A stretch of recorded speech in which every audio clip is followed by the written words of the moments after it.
What's up guys, just Messi here, welcome to a brand new video and welcome to a daily dose of transfer gossip. Today is going to be Sunday the 24th of July. I'm not gonna lie, not too much has happened today in regards to confirmed deals. There are a lot of really good rumours and I think a lot of them honestly could happen guys. So before you get any further, as always, if you can smash 1,500 likes, that'd be absolutely awesome. If you're to my channel, click the subscribe button for daily FIFA content and in the comments below, let me know your thoughts on today's rumours and what rumours I should do in the next episode. And because it is the weekend guys, we've got the weekend challenge, trying to smash 1,000 likes before 12 PM UK time, or 4 hours after this video goes live. And finally, if you missed yesterday's videos, look down below in that description box guys. You can schedule 8 MS transfers and then after 9 PM is the second video of the day. The second video yesterday, I think it went up at like 20 past 11, so I do apologise about that, but YouTube kind of screwed up the upload. And you may have missed that because of how late it actually went up, guys, so again, apologies about that. So let's start today with the confirmed transfers. So first up, we've got one from Marseille. That's going to be Aaron Lea Iseka. He's actually Michy Batshuayi's brother. So he has chosen to go by his mother's surname rather than his father's, I believe, and basically it's a loan deal from Anderlecht in the Belgian Pro League for the whole season. So it's quite a cool one seeing his brother go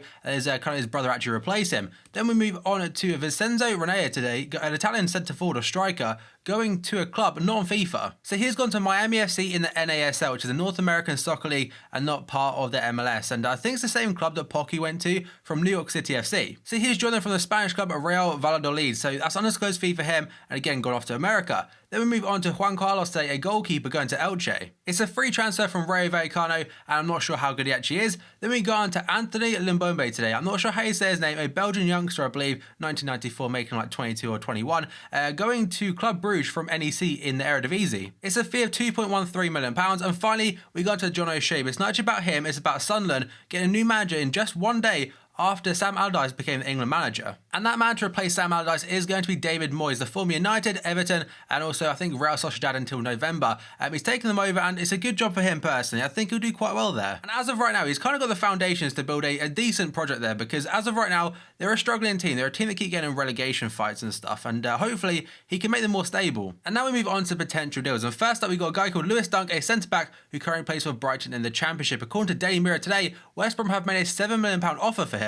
And because I very rarely watch Championship football, I can't really say how good he is, but in regards to FIFA, he got a team of season card, so he must have had a decent year all round. And it's a player that, I mean, £7 million again for a Premier League club right now, it's not too much. And whether it's accepted or rejected, we'll have to wait and see. And now we've got a really exciting one. That is going to be Kapustka, a Polish international, today linked to Leicester City. And the reason it's exciting, if you watch Euro 2016 and a few of the games in the build-up to it, this guy is a really big talent. So let's start off with the room then. According to Daily Mail today, Leicester have made a £6.25 million offer for Poland Euro 2016 star Kapustka. Everton and Southampton are also interested. So the 19-year-old currently plays for a club called, I think it's Cracovia, and he impressed for his country at Euro 2016, as reportedly attracted interest from Everton and Southampton in the Premier League, and also again Leicester City. So it'd be really interesting to see if they get him because this guy, he seems to have a lot about him. And because he still plays in the Polish league, I imagine he's very affordable and a lot of people have got their eye on him. So I'll be very interested to see how well he does. Hope he does come to the Prem, as I imagine be a very, very good silver card, with a lot of pace and very good dribbling. Then we move on to Kolo Touré, the legend, going to Celtic today. So according to BBC today and multiple other sources, Kolo Touré will be announced as Celtic's latest signing on Saturday, although this was actually written before the medical, by the way. The medical has all been passed now and he's expected to be announced today. He will be reunited with former Liverpool boss Brendan Rodgers at Celtic and it's a really good move for him. Celtic are a big, big club and Champions League football as well. I'm assuming they actually qualify and stuff, and fair play to him, he deserves it. Brendan Rodgers actually confirmed this one after their friendly with Leicester where they lost on penalties, and if you saw Mahrez's goal, by the way, holy shit, that was ridiculous.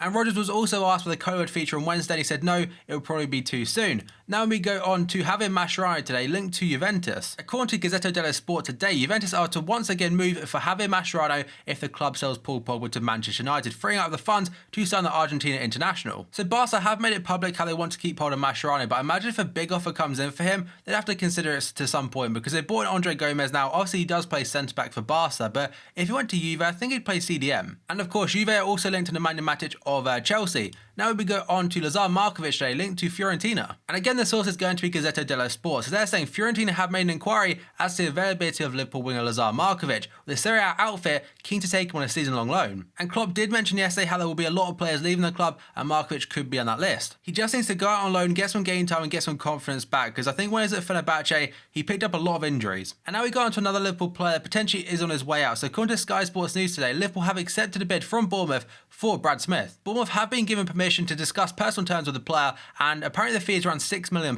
So as of right now, Brad Smith is our second choice left back behind Alberto Moreno. So if he goes, also John Flanagan apparently going to Burnley on loan, we're definitely in for a left back. And this is really good business from us, because if we do sell him to Bournemouth, that means we've got £21 million out of Ibe and Brad Smith to Bournemouth, meaning that essentially covers most of the fee for Gini Wijnaldum. So we have sold 2 bench players and bought in a starter. I can't moan with that. Now we go on to Cedar Berahino today, and apparently West Brom have rejected both bids for him. And apparently the reason for them rejecting the bid is a simple fact: they have not got a replacement yet. So I imagine when they buy a striker, they potentially could be willing to sell him. So I think it's a very good move by West Brom, because they probably will sell him in a couple of weeks, but they have to get a player in first to replace him. So it's good business by them, as I imagine clubs will still be interested in a couple of weeks. Now we move on to Stefan de Vrij today, linked to Chelsea. This is according to Daily Mirror, and they said Chelsea have given up on signing Napoli defender Kalidou Koulibaly and have turned their attention to Lazio's Stefan de Vrij, who is available for £15 million. And yesterday there was actually a comment with quite a few thumbs up saying, I wish Chelsea would sign a centre-back or a defender. There you go, there's probably your answer. Now we move on to Axel Witsel. Apparently he's asked to leave Zenit St. Petersburg. So Zenit boss Mirko Lakuska, I think his name is, has confirmed that midfielder Axel Witsel wants to leave the club. The quote says he has spoken with the club and he has asked to leave. He has 2 offers from Italy and 2 from England. The club placed a high valuation on him because he's an important player, one of international level. And now the Daily Mail is saying that Everton have agreed a £25 million fee for Axel Witsel as they steal the march on Chelsea and Inter Milan for the 27-year-old midfielder. So it looks like the 2 offers from Italy were Inter Milan and also Napoli, and the 2 from England are going to be Everton and also Chelsea. So it looks like Everton could get the man ahead of a lot of very big clubs. It also mentions how Everton have bid £38 million for Napoli's Koulibaly, and I imagine if Koulibaly does join, John Stones will be going to Man City finally. Then we go on to Vincent Kompany today, but it's not about just him, also 3 other players. So according to Fnatic today, Besiktas chairman Fikret Orman is in England to hold talks over moves for Loic Remy, Bastian Schweinsteiger, Wilfried Bony and Vincent Kompany. And out of all them players, I'm assuming Loic Remy would be the easiest one to get, although if they got to say 2 of them, fair play to them. Then we go on to Wilfried Bony today, who's obviously just mentioned to Besiktas, but apparently Swansea are back in for him. According to Daily Express today, Swansea City are ready to re-sign Wilfried Bony from Man City, who they sold the Ivorian to for £25 million just 18 months ago. So this guy scored goals for fun back at Vitesse in the Eredivisie and also for Swansea City in the Premier League. He's a player I really do rate. I really like the style of him, but he doesn't suit City's style of play whatsoever, and it's understandable they want to sell him. And Swansea were taken over just 2 days ago by an American consortium group, and since then, they've been linked to so many big, good quality players, and if they get any of them, they'll definitely improve the squad.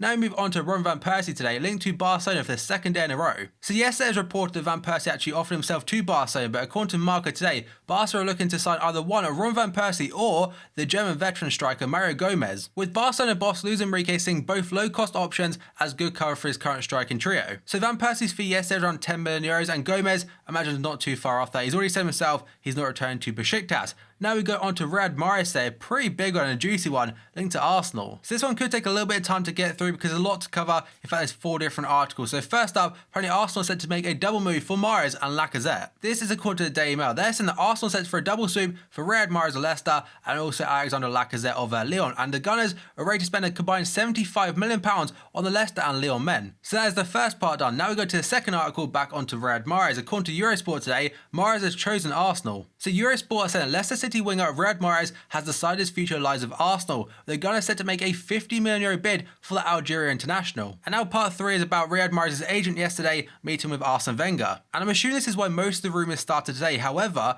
Goal.com is saying a little bit different. They're saying the encounter has a much more innocent explanation. So Mahrez shares an agent with Lens teenager Jean Rickner Bellegarde, I think his name is, and the representative was in North London to watch his client. So he wasn't actually there to discuss Riyad Mahrez, he was just there to watch one of his other clients. And finally, the final part is from Claudio Ranieri, the Leicester City boss, after they beat Celtic on penalties. So he said, "Did you see how Riyad is happy? He played so well, worked so hard for the team, and he scored a goal and he stays with us. It's very important to keep him. He's one of our stars. Other teams maybe have more stars and maybe he doesn't play at the same level because he maybe is on the bench, so it's much better he stays with me." So he's basically saying if Mahrez goes to Arsenal, he'll probably end up on the bench, which I don't think would be the case anyway, but still, we move on. Now we go on to not Lacazette, we go on to Zaza. And according to Gazzetta dello Sport today, West Ham are set to step up their interest in Juventus striker Simone Zaza after being rejected by AC Milan's Carlos Bacca for the 2nd time. No fees been mentioned whatsoever, but I think before around £20 million was around the right fee. Now we go on to Carlos Bacca, linked to Napoli. And again, it's according to Gazzetta dello Sport. They're saying Napoli have identified Carlos Bacca as a potential replacement for Gonzalo Higuaín and have made an inquiry to AC Milan about the availability of the striker. And the fee between West Ham and also AC Milan was around £30 million, so I'm assuming to Napoli it'd probably be the same or potentially a little bit more because they're in the same league. Now we go on to Gonzalo Higuaín. Higuaín linked to Juve. So this is looking like it's not just a rumour anymore, it looks like it definitely could be done and probably will be done. So the first part is according to Gianluca Di Marzio, he's saying Gonzalo Higuaín has passed a secret medical with Juve ahead of a €94 million switch to the Serie A champions. Juve will pay in 2 instalments of €47 million ahead of penning a 4-year deal. So apparently it works out around £79 million, which would make him one of the most expensive transfers ever. And you wonder where they're getting the money from, but most likely from Paul Pogba going to United. And finally, according to Corriere della Sera today, Napoli striker Higuaín is actually house hunting in Turin. But going from a player potentially leaving Napoli to a player linked to Napoli, 2 players in fact, first up LACAZETTE and also his Lyon teammate Tolisso. So let's go back to LACAZETTE and start things off then. So according to Gazzetta dello Sport today, Napoli are set to attempt to reinvest the money they receive from Juventus for Gonzalo Higuaín almost immediately. They plan to do so, according to the report, in the form of making a €60 million proposal for both Alexander Lacazette and Tolisso. And apparently the Lyon president Jean-Michel Aulas or something would never accept such an offer, even if it was made. It'd have to be a lot more money. Now, we're going to the final part of it today, and that's going to be Paul Pogba with a Real Madrid badge on him. So according to AS today, Real Madrid manager Zinedine Zidane has insisted the European champions re-enter the race to sign Juventus midfielder Paul Pogba after missing out on Andre Gomes to Barcelona. They also missed out on N'Golo Kante going to Chelsea for £32 million, and apparently right now they are linked to Sissoko, but I think Paul Pogba, I imagine they would happily re-enter the race. Despite just a few days ago them saying this ludicrous money and stuff, I think they'd be happy to do it because they want a Galactico signing, and right now they haven't actually made one. So there we have it. There are today's potential transfers as well as confirmed stuff at the very beginning. So as always, if you can smash 1,500 likes, that'd be absolutely awesome. If you're new to my channel, click the subscribe button for daily FIFA content. In the comments below, let me know your thoughts on today's rumors I street in the next episode. Remember, yesterday's videos down below in that description box. Last one was very late, so you probably did miss it. 8 AM transfers, anywhere after 9 PM is the second video of the day. So thank you for watching this video, and I'll see you next time.